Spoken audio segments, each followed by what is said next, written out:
Guys, it's Regan Kelly here from the Freedom 15 movement. Thank you so much for joining us today for episode number 8 already. I cannot believe it. A huge thank you to everyone who's receiving this video for the first time as a brand new subscriber in the last 24 hours. Huge, massive welcome to you. And a huge thank you as well to anyone who's reached out to me in the last 24 hours on social media. I really appreciate your support as well as your feedback. So absolutely feel free to do that whenever you like. I would love to hear from you. Now, what I'm going to be speaking about today is actually one of the 3 major influences that together shape your state of mind. Now, they are your beliefs or your belief system, your physiology or your body language, and the third major influence on your state of mind, and the one I will be speaking about today, is your language. Now, whether you are aware of it or whether you're not, whether you use mostly positive language or mostly negative language, that language is constantly dictating your experience, not just in your business, but also largely speaking in your life. Now, I'm not just talking about conversations that you have with other people. Perhaps more importantly, I'm talking about the conversation that you have with yourself, because that's the one that you can never escape. It's constantly going. Your mind is constantly on the move. So I'm not even just referring to saying things like yes instead of no, or I can instead of I can't. It's often the more subtle words and phrases, the ones that are actually very pervasive in the English language and in the human experience, generally speaking. Words that perhaps we've often thought of as having a positive connotation.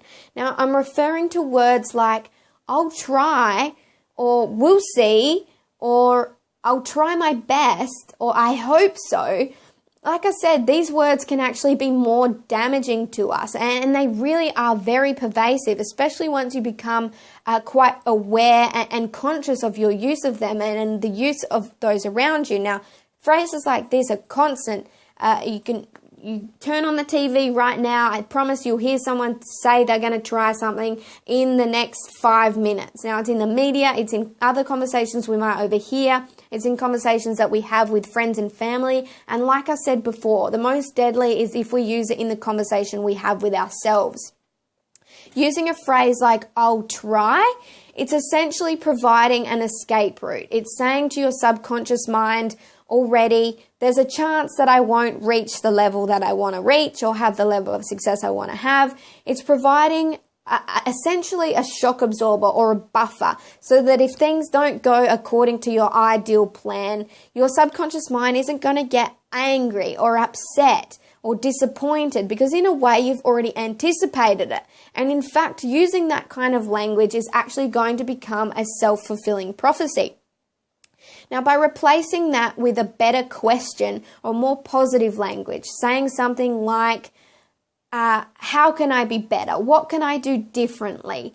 How can I take responsibility for this? How can I change this? It's using phrases like this and asking better questions that are ultimately going to give us a better answer, a solution, rather than looking at it as a problem. It's going to be an opportunity and a challenge rather than something that is entirely negative.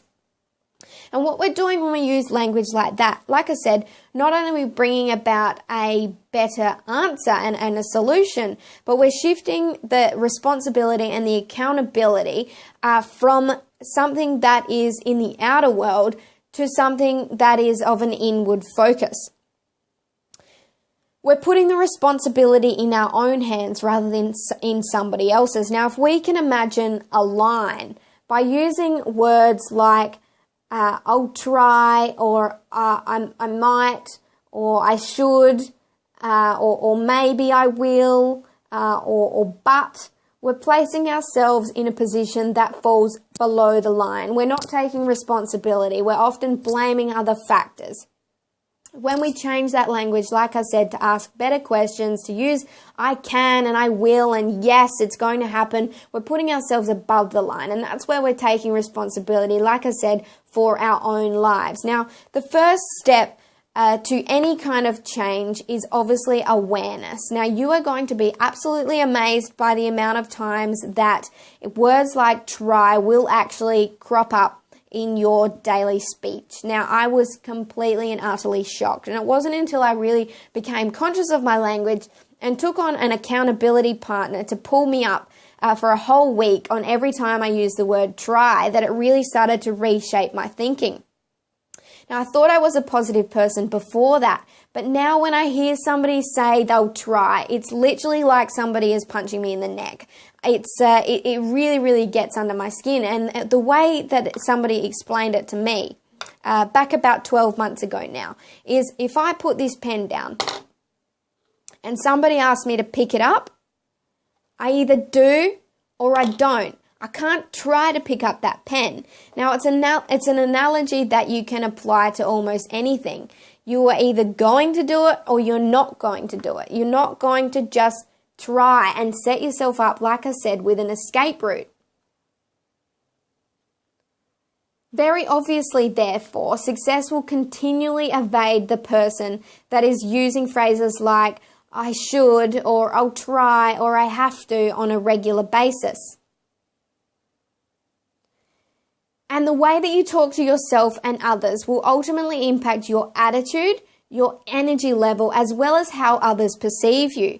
For example, if you're trying a new business opportunity, human beings are very intuitive creatures. So if you're showing somebody else and introducing them to your business opportunity with the mentality that you'll try, they're not going to have very much faith and confidence in you, and they will pick up on that, whether you're saying it or whether it's just, like I said earlier, in your body language.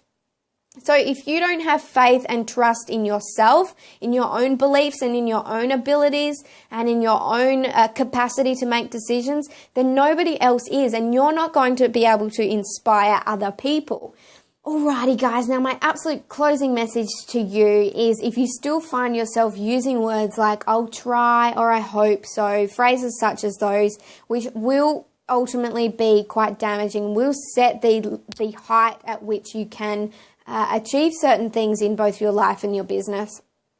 Maybe go back to the reason why you started in the first place, because if that's powerful enough, then you won't give yourself a reason to fail. You won't give yourself an escape route. You will commit. So thank you so much again for watching today, guys. I really hope you found value in this video. Feel free to like, to comment, to share, perhaps with friends, family, or even your teammates if you think they will find value. Now, thank you so much again. Feel free as well to head on over to freedom15.info. That's freedom15.info. The links are, depending where you're watching this, above or below.